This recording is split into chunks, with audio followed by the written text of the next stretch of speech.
अस्सलाम वालेकुम, this is Mujib और आप सबका YouTube channel code skill academy में वेलकम। और आज के वीडियो में हम पाइथन कास्टिंग के बारे में बात करेंगे। तो यहाँ पर सबसे पहले हमारा एक टॉपिक है वेरिएबल टाइप। लास्ट वीडियोस में हमने देखा था कि जो हम वैल्यू को स्पेसिफाई करते हैं, कुछ डिफरेंट टाइप की डाटा टाइप्स होती हैं जिनमें फ्लोट होता है, इंटीजर होता है, फ्लोट होता है, इंटीजर होता है। और फ्लोट जो होती है वो ये पॉइंट वाली वैल्यू होती है, और इंटीजर होती है जो विदाउट डेसिमल पॉइंट जो वैल्यू हो ना, वो इंटीजर होती है। तो अब यहाँ पर वो कह रहा है कि there may be times when you want to specify a type on to a variable, यानी कि इस कुछ इस तरह के केस आ जाते हैं जहां पर अगर हम इस वैल्यू को स्पेसिफिकली देखें ना, तो हमने यहाँ पर देखा कि हमने y की वैल्यू को 2.8 दिया, लेकिन 2.8 वैल्यू 0.8 वैल्यू तो डेसिमल है, तो इसको हमें फ्लोट देना चाहिए था, लेकिन हमने यहाँ पर स्पेसिफाई कर दिया कि ये इंटीजर है। तो जब हम इसको रन करेंगे तो ये 2 ही प्रिंट करेगा। सेम यहाँ पर देख लें, हमने यहाँ पर लिखा था 3, लेकिन हमने इसको कोटेशन के अंदर लिखा और ये इंट।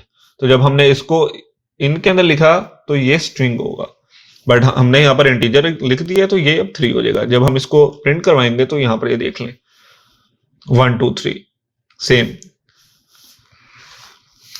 नीचे चलते हैं तो नीचे मजीद कुछ एग्जांपल्स हैं। अब यहाँ पर हमने सिंपल 1 लिखा हुआ है, लेकिन हमने फ्लोट डाल दिया, तो वो कह रहे हैं कि दिस विल बी 1.0। ये कुछ एग्जांपल्स इसकी हैं। अगर हम नेक्स्ट चल रहे हैं तो नेक्स्ट हमारे यहाँ पर सबसे इंपॉर्टेंट चीज है पाइथन स्ट्रिंग।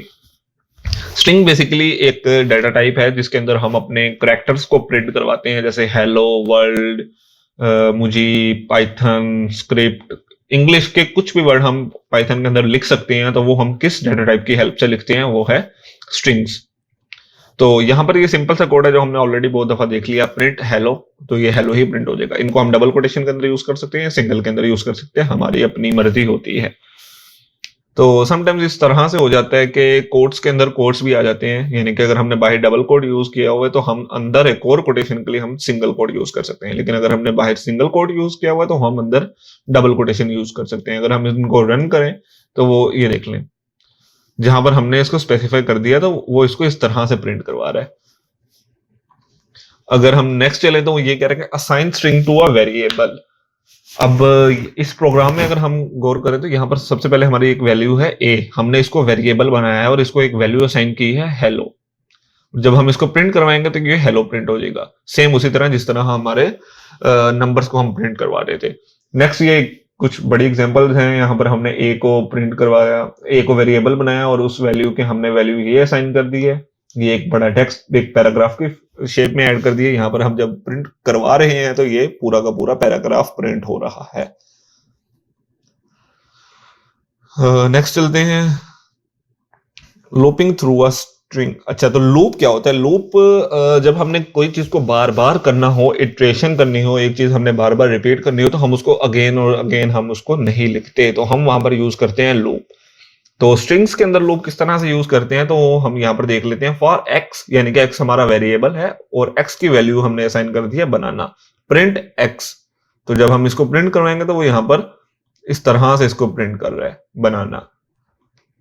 जितने करेक्टर होंगे वो उतना ही हर करेक्टर को नेक्स्ट लाइन में वो प्रिंट करता जाएगा। तो ये होता है लूप। नेक्स्ट है स्ट्रिंग लेंथ। तो अब जैसे ये एक हमारा स्ट्रिंग है हेलो वर्ल्ड, अगर हम अब देखना चाह रहे हैं कि इसमें कितने करेक्टर हैं, तो हम लिखेंगे ए, हमारा वेरिएबल होगा, उसमें हम हेलो वर्ल्ड को असाइन कर देंगे। और जो ये हमारा एक कीवर्ड है, ये हमारा वर्क करता है हमें करेक्टर्स की काउंट करने के लिए, या फिर जो हमारी लिस्ट होती है उस लिस्ट के अंदर कितने आइटम्स अवेलेबल हैं वो बताने के लिए। तो जब हम इसको प्रिंट करवाएंगे तो ये हमें बता रहा है कि हाँ भाई 13 है। बट अगर मैं यहाँ पर इसको कुछ चीजें इसके अंदर डाल दूं, देन मैं इसको रन करूं, तो वो हमें बताएगा कि अब देख लें, देखें अब हमारा 16 हो गए हैं, क्योंकि मैंने यहाँ पर 3s न्यू डाल दिए हैं। अगर हम नेक्स्ट चलें तो यहाँ पर है use it in if statement. तो हमने यहाँ पर एक वेरिएबल बनाया text, the best thing in life are free. अब हमने कहा कि if free in text print yes free is present. अब हम किसी टेक्स्ट के अंदर अगर चेक करना चाहें कि उस टेक्स्ट के अंदर ये स्पेसिफिक वर्ड है या नहीं है, तो हम यहाँ पर हमने एक लूप बनाया है, अगर हमारे ऊपर लाइन में फ्री लफ्ज होगा तो बताना कि हाँ वो फ्री आया है। तो जब हम इसको टेस्ट करेंगे तो वो बोलेगा यस फ्री इज प्रेजेंट। सो मैं यहाँ पर बात कर रहा था अपर केस की। तो अपर केस हमारे पास ये एक मेथड है अपर, जो भी हमारा टेक्स्ट होगा वो अगर लोअर केस में लिखा होगा तो जब हम इस मेथड को यूज करेंगे तो वो अपर कर देगा। सिंपली हमने हमेशा की तरह एक वेरिएबल बनाया ए, उसकी वैल्यू सेंड किया, प्रिंट में हमने डाल दिया ए डॉट अपर। अब ये जो डॉट है ना, ये बताता है कि हमने इस वेरिएबल के साथ हमने क्या करना है। तो हम अगर इसको देखते हैं तो यहाँ पर इसने हेलो वर्ल्ड कर दिया। सेम अगर मैं यहाँ पर एक डाल दूं लोअर, देन मैं इसको रन करूं तो ये हमारा एज इट इज इसको प्रिंट करवा देगा, बट लोअर केस में। हेलो वर्ल्ड देख लें, यहाँ पर एच बड़ा था बट यहाँ पर एच छोटा है। सो ये अपर केस और लोअर केस के मेथड्स हैं, सिंपल सिंपल चीजें हैं। ये स्ट्रिंग कॉन्कैटिनेशन, तो इस एग्जांपल में हम कह रहे हैं कि हमने ए और बी को मर्ज करना है सी की वैल्यूज के साथ। तो हमने यहाँ पर 3 वेरिएबल लिए हैं, सिंपल था ए के, बी और सी। सी में हमने कहा है कि ए प्लस बी कर दो, तो हमने यहाँ पर एच हेलो और वर्ल्ड दोनों को ऐड करना है। तो ये जब हम इसको प्रिंट करवाएंगे तो हेलो वर्ल्ड ये प्रिंट करवा देगा। सेम इसी तरह है नेक्स्ट, जब हमने इनके बीच में स्पेस डालनी होगी तो हम यहाँ पर एक स्पेस ऑलरेडी ऐड कर देंगे। तो हम यहाँ पर एक चीज यूज कर सकते हैं, फॉर्मेट स्ट्रिंग इंट्रोड्यूस। ये सबसे पहले 3.6 वर्जन के अंदर इंट्रोड्यूस करवाया था, जिसके अंदर हम जरा फॉर्मेटिंग।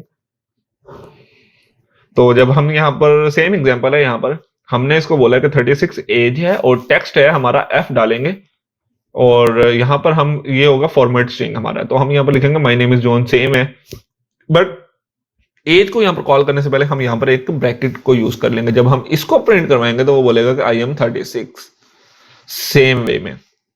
तो इसको कहते हैं फॉर्मेट स्ट्रिंग। जब हमने स्ट्रिंग के अंदर किसी वेरिएबल को कॉल करना होता है तो हम यहाँ पर एफ फॉर्मेट स्ट्रिंग को यूज करते हैं। अच्छा, नेक्स्ट हमारा टॉपिक है यहाँ पर पाइथन स्लाइसिंग स्ट्रिंग। हम यहाँ पर एक प्रोग्राम बना रहे हैं, उसको यहाँ पर एक वैल्यू है हेलो वर्ल्ड। हमने उसको एक वेरिएबल के अंदर डाला है बी के अंदर, और हम यहाँ पर एक चीज लिख रहे हैं प्रिंट बी पोजीशन 2। ये देख लें पोजीशन 2, जो पोजीशन 2 का वेरिएबल होगा उससे आगे से लेकर पोजीशन 5 तक के जो वैल्यूज हैं वो मुझे बताए। पोजीशन 2 यहाँ पर ई है, अब इससे नेक्स्ट जो वैल्यूज हैं वो एल एल ओ है। नेक्स्ट हमारा ये है स्ट्रिंग, तो जब हम इसको रन करते हैं तो हमें वो बता रहा है एल एल ओ। ये देख लें 2 से next L L and O, then ये 5 है, ये इंक्लूडेड नहीं होगा इसमें। नेक्स्ट यहां पर है slice from the start, get the characters from start to position 5। अब यहां पर हमने रेशियो के इस तरफ हमने कोई भी वैल्यू नहीं डाली, हमने कहा कि मुझे 5 तक जो वैल्यूज होंगी वो बताना। तो अब हमें बताएगा H E L L O. तो जब हम इसको प्रिंट करेंगे देख लेंगे उसने हेलो प्रिंट कर दिया है। सेम हम इसको इस तरह से भी कर सकते हैं कि हम स्टार्टिंग में कोई वैल्यू असाइन कर सकते हैं और एंड में हम उसको कोई भी वैल्यू ना दें। लेट्स से कि हम यहाँ पर डाल देते हैं 2, एंड यहाँ से हम इसको 5 को रिमूव कर देते हैं। तो जो अब ये 2 के आगे की जो वैल्यूज होंगी वो हमें बताएगा। देख लें 2 ई था, अब ई से नेक्स्ट जो भी चीजें हैं वो हमको यहाँ पर बता रहा है। ये होती है स्लाइसिंग। नेक्स्ट यही एग्जांपल है जो मैंने अभी आप लोगों को बताई है। सो नेक्स्ट अगर हम मूव करते हैं तो नेक्स्ट हमारे पास है मॉडिफाइंग स्ट्रिंग्स। इसमें ये है कि the upper method returns the string in upper case. हमारे पास एक मेथड है अपर, जो बेसिकली अगर ये हमारा लोअर केस में लिखा होगा तो हम इस मेथड को यूज करेंगे तो ये इसको अपर केस में कर देगा। जैसे हमने यहाँ पर एक वेरिएबल बनाया, उसकी हमने वैल्यू दी है